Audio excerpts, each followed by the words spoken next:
Guys, we got it all unboxed. We've got parts for days and a box full of bolts. Good thing we have instructions written in Chinese.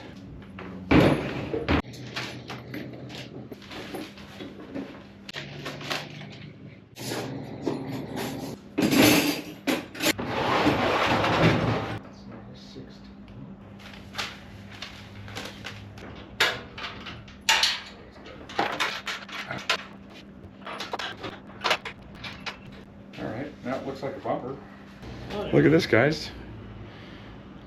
We might be getting 2 new bolts. All right, guys, we got it bolted together. Kind of a pain in the butt, so I didn't film a lot of it. It took us over an hour.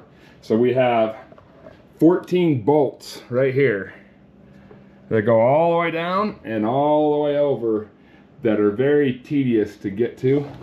And then same thing here, as well as 4 bolts in the back. But it's done and looks pretty nice. All right, guys, we are gonna ceramic coat this thing and hopefully get it on the truck, but we might suck at that too. How do we explain what we're doing to the people on the camera? You see, we have to remove the grid locks so that we can get to the reverberator on the what do you call this? A bumper rail? Yeah, yeah, it spins. And then we can access the colorful refractors that shoot out beams of rays of holiness, or some people call it light. That makes sense. Something like that. That makes sense.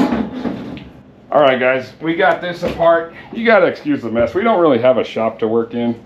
We're like this cool. Okay, so we gotta remember to tighten up all these bolts because they were all loose. We are gonna get this ceramic coated. Take out these D-rings. Okay, so first thing we do, glove up. You guys know the deal. And if you don't have gloves, just pretend. Is that how it works? Maybe. We don't pretend here. We have gloves. Always makes me a little nervous when a doctor looks at you and goes, "You ever had this done before? What are you doing?" Especially when they rip the glove. Yeah, exactly. That's pure malice. It's horrible. You guys shouldn't even be thinking about that. It's gross. Yeah, why are you guys thinking about that? All right. We're gonna take some rubbing alcohol, just wipe it down. In this case, spray it down, I guess. And all that does is get the loose dirt off of it so we can actually coat it. Make sure we use the spray ceramic because it doesn't last as long. We don't want longevity here. I just don't. Oh yeah, this is a truck. You gotta replace your truck every 6 months. Well, who doesn't? Yeah, exactly. Jeez. You gotta break it in so that you can sell it to someone for a higher price. People like their trucks broken in. Yeah, so by breaking it in, you mean like break it? Not to be confused with breaking and entering the truck. Oh, yeah, because that would be weird. Yeah, we don't support theft. System X Max G for breaking in the bumper. Or is that what it is? Yeah, close enough. Yeah, close enough. We'll take it. So basically, do a couple dabs here. Not those kind of dabs, guys. Where is your mind at? Jeez. It's a family-friendly channel. Yeah, what he said. Yeah. We don't even know what dabs are. And we're just gonna coat it.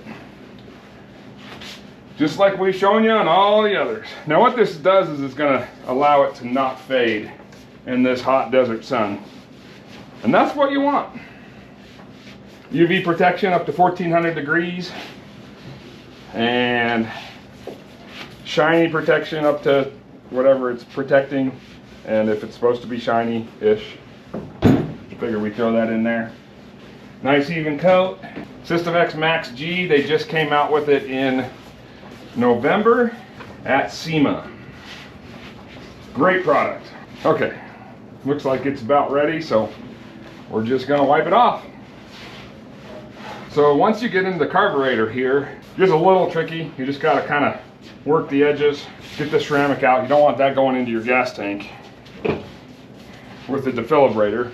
You guys ever need pointers though, we are really smart, so just follow us and we will make sure you have the absolutely incorrect information. I mean, just look at the words we're using. We use big words around here.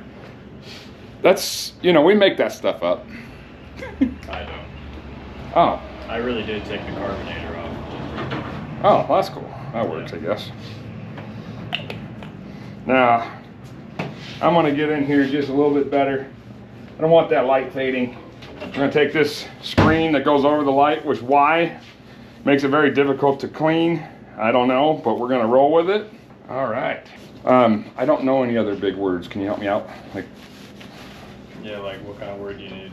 I need a word for what I'm doing now that's bigger than the words I know how to use.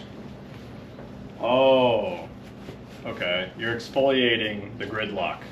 There you go. Dude, family friendly. Whoa. No, that's good. Oh, yeah, okay. that's fine. All right, guys, this side's all done. Whenever you get done, you always tap it. Make sure it's done right. And make sure if you do ever do that on an exotic car, do that right on the hood or the side, but tap it real hard. They love that.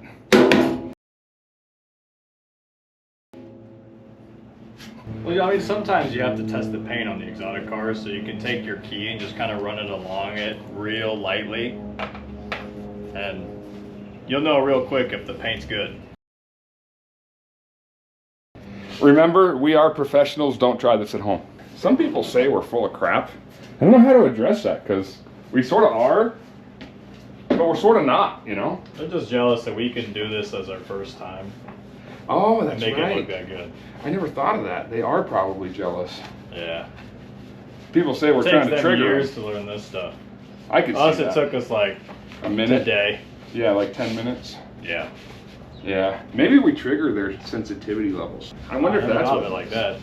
Sounds like it. I mean, it makes sense, you know. All the little nooks and crannies.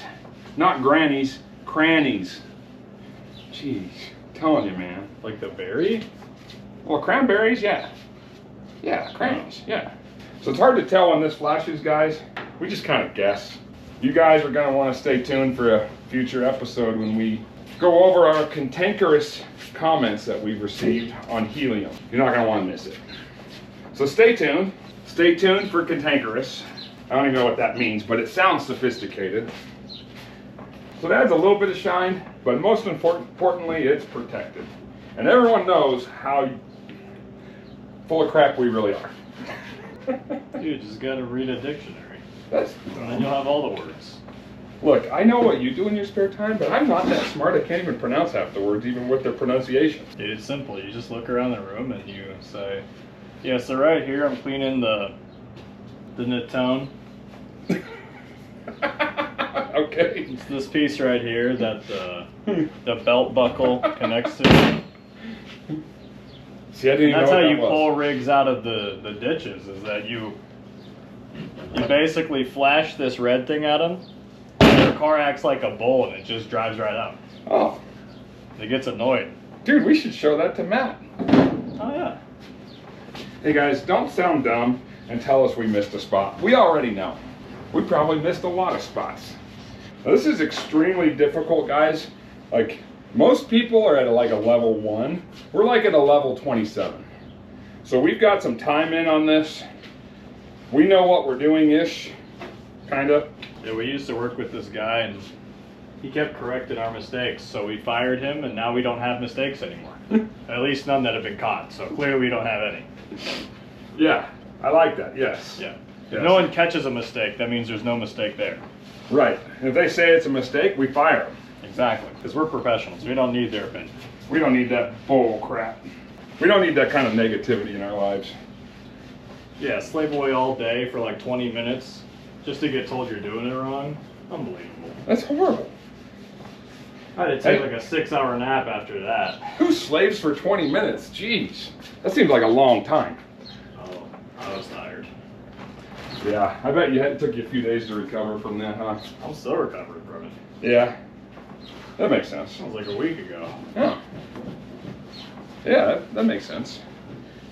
I don't know how these guys do a 40-hour week. There isn't 40 hours in a week. You're right. There's Monday and Thursday. and then Friday's fishing. So you're right, there's only like 5? There's only like 8 working hours, maybe, in an entire week. Right. Yeah. I don't At know. least the way I jotted it down. I don't remember. I failed that part in school. I don't get paid by the hour, so that's fine. I don't really get paid much though. All right. I think it's done. Let's see. Is this smooth like Tucker's bald spot used to be? Or no, Trevor's bald spot. You can see it, but you can't feel it, but it's so smooth. It's like Trevor's head before he got surgery. Better than new. Trevor from Misadventure Lab. Guys, we filmed a video with Misadventure Lab. Check it out. They're good dudes. Dude, I would watch us just for the banter back, like just for the commentary. Dude, who puts all this crap in our workspace? Like, don't they know we've got this huge shop to work in and they can set it elsewhere? I'm gonna have to fire them for trying to correct us on how we work again. Insubordination. There it is. You're hiding this whole time. I'm about to fire myself. Go take a nap. This bumper is a lot of work, guys, to get it to where we are. Not only have we had to tighten up their existing bolts, we've had to tighten our own. And that's just dumb. Who wants to do that? You know, if he hasn't got the Allen wrench in there, just keep spinning. Eventually it'll just work out. Okay, now I gotta get my skinny butt off this table. Don't think it's not skinny. I talk to myself every now and then. That's how I get the best answers. When you're ceramicing, you don't forget nothing. You don't want to be known as that guy. So Ian and I used to do construction. We were working together one day and I'm like, hey, don't let me nail here. We had been working probably 30 days straight at 12-hour days. And he goes, okay. So about a half hour down the road. Oh, we couldn't nail there because there was an electrical wire when we were siding a house. So about a half hour down the road, I forgot. And he's standing there. He's leaning up against it. And he goes, don't nail here. Or he didn't say a word. He said, don't. I'm like, hey, you gotta move it. I gotta put a nail there. He probably tells the story a little better, but. You want me to tell the story? Yeah, go ahead. It's way better when you tell it. Okay, we used to do construction. We were doing siding on a house, but we'd already removed all the siding basically, and we were putting some plywood on the house. We had cut some of the plywood away. We found some wires, said, okay, like we gotta mark this off so we don't nail it. So we put the plywood on, and it was marked, don't nail here. And he's just going along, and when he's in work mode, he's just kind of nailing. He doesn't really think too much, just going. So I just leaned up against the wall because I was basically taking a nap. And he gets to the wall and he's like, move. And I'm like, no. Move. No. But I didn't say why. So he just kept looking at me. And we had this moment where we're looking at each other and I thought to myself, if I don't move, he's going to nail my arm. And I was too. So I put one hand up, said, wait. And then I moved back and I pointed, said, don't nail here. And he goes, oh. You're right. Yeah. So there was a moment there where I was thinking like, man, I don't want to nail my friend's finger or hand, but I might have to do that. He ain't moving. And that was probably when he realized that I was serious and he should probably say something. We had been working too many days in a row. I'm like, dude, you got to move. No. Move. I need to put a nail there. No. I'm like, okay, well, I warned him. Yeah, the more tired I get, the less I want to talk. So there were days in construction I'd go the whole day. I was basically only saying yes or no. That's true. Like when you work, like, that's why we're down to working like 20 minutes. Because those 12-hour days sucked. Move. No. Yeah, construction's great. You guys should really look into doing it if you haven't done it before. Just for fun. You don't even get paid. Just do it for fun. If you're going to do it, 12 hours a day, 60 days straight, 1 day off, and another 12 hours. That's the rule in construction. And if you complain, you get kicked in the teeth. Oh. Teeth, huh? Family friendly. Well, that's why I still have all my teeth, so. Yeah, you never complain. He'd call me every morning because we like pretty much see what we were going to do every day. It was kind of like a day-to-day thing. We didn't really know. So he'd call me in the morning and be like, hey, how you doing? I'm like, oh, I'm fine.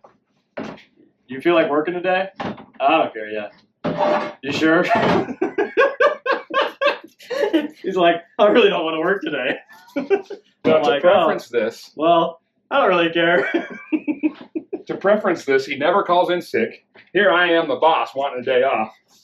He never calls in sick. He showed up every freaking day. Who does that? I would call him and be like, "Are you sure you're not sick?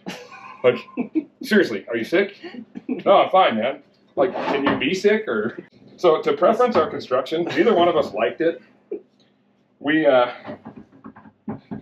simply just kind of did it because I put my hand through a chop saw. Not joking. I'll show you the scar here in a little bit. So I have a friend, really good friend. Him and his son helped me while I was hurt. And I kept the doors open, but I was done. At that point, I'm like, no more, I'm out. I just keep getting hurt. So I was done. They helped me get through that moment, those moments of having a cut up hand. Surgeon did a wonderful job. I still kept my digits, by the way. We meet Ian in that time frame. Great guy, honest. If you ever want to work, let me know. So in the meantime, we kept it open because we had to finish his mom's pole barn, of all places. Ian's helping with construction, and my friend, his kid, hired. Well, we had to fire. Actually, I didn't fire him. I gave him a lot of chances, and then he quit through a text message and never returned my phone calls after that. So here's Ian and I with over a year's worth of work, and we both hated it at that time. So we have a year's worth of work. We're just going, every time we'd hire somebody, they were just unique. He would leave to go to Home Depot to buy something. He'd call me as he's driving off. He'd be like, "Hey." I'm like, "Yeah, what's up?" He'd be like, "Can you imagine working with this guy?" And I was like, "Well, we do." And he'd be like, "I know, it sucks." The guy, it was great. The guy had 5 kids and just got his contractor's license, and so me having compassion, I was like, "Oh, okay, well, he said he's been in construction for a long time, and if he has, I didn't see the experience there." But I had compassion, but man, the guy drove me nuts. I don't even know where to start with that one. I drove him nuts, and it was awesome. Yeah. So Ian's very, when you hang out with him, you learn that, like, he's extremely funny, but he is so good at his pranks or his jokes that you barely see a smirk on his face. And so when you work with him for over a year, you kind of learn like how to read him a little bit. And so he would mess with this guy big time. And the guy wanted so bad that he was like, "What's up with Ian?" I'm like, "What do you mean, what's up with Ian?" He goes, and he would never come out and say it. He's like, "Is he okay?" Like, I'm like, "What?" And he's like, "Why do you have him on?" And he would never ask those questions, but it was like he was trying to say something but couldn't figure it out. Yeah, so for context, you know, this guy, like, construction he referred to construction as his flame. I don't really know what that means, but basically he's hot for construction or something. He just really likes it. Which is good for him. He's like passionate about it, and I wasn't. So I just thought it was funny because there were times where he'd say like, "Oh yeah, we need to like get this board cut at whatever," and I usually cut a lot of the stuff. So I'd be like, "Oh, what do you need the board cut at?" He's like, "Oh, I needed it like 32/16 or something." I'm like, you know, or like 32 and 1/16, and I'd be like, "Oh, okay, I'll be right back with the grinder," and I'd just walk off, and he would just look at me. He'd just be like saying like, "Yeah, we need this board," and I'd be like, "Oh, okay, I'll go get the grinder," and I just walk off, and he would just be like, like so distraught. So because if you guys don't know, you don't use a grinder to cut wood. You don't? No. Oh. These are car guys, man. They don't know. You're right, yeah. I mean, don't call them dumb. They're smart. I'm not calling them dumb. So he would always ask me, like, "Is Ian okay? What's up with Ian?" I had no idea that this was all going on. I'm like, "What? He's fine." Like, I don't get it. But he would never come out and say what he actually wanted to say. So that's the guy that I would call Ian and be like, "Dude, could you imagine working with this guy?" Sometimes when I would go cut those boards, I'd cut them with the saw, and then I would take something to like darken that face that I cut, make it like kind of black, and then I'd hand him the board, and he'd be like, "Oh, thanks, man," and then he would like measure it to double check me, like, "Oh wow, this is cut really good." I'm like, "Oh, thanks," and then he'd be like, "You cut this with the saw, right?" I'd be like, "Nah, dude, look, I cut with the grinder," and then I would just point right at it, and you'd see it was like black on the face of the wood, right where you cut along, and he would just look at it, and just look so confused and be like, "Well, I hope the grinder's okay." And I'm like, "Oh, it's fine. I do this all the time." Like, just let me know if you know the board cut, and then just walk off. Everybody on the construction site's animated except Ian. So something wouldn't go my way. I'd be up on the ladder trying to put bolts into this pole barn. And the bolts weren't going in. So like any construction worker, true to themselves, I would chuck whatever tool was in my hand and make sure I wasn't aiming it at people. We don't want to hit nobody. So I did that. Ian's holding my ladder because I'm literally on a pole 16 feet up and nothing else. And he looks at me, looks down at the drill, looks at me, and I go, hey, in this case it was my drill I chucked. I'm like, hey, I'm going to need that. He goes, yeah.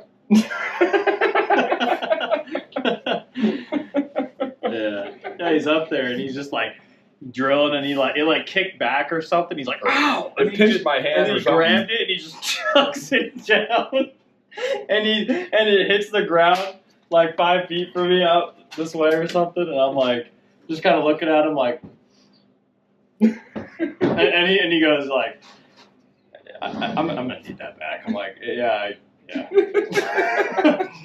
Dude, that was so much more fun than just actually trying to talk about this stuff. We just got it all coded. We're done. So tune in next time where how do you skin a car? Hopefully we install this. Yeah, let's go with that. We don't know if we can actually get it on the truck, but I'm sure it'll be fine. Remember, we're professionals. Don't try this at home.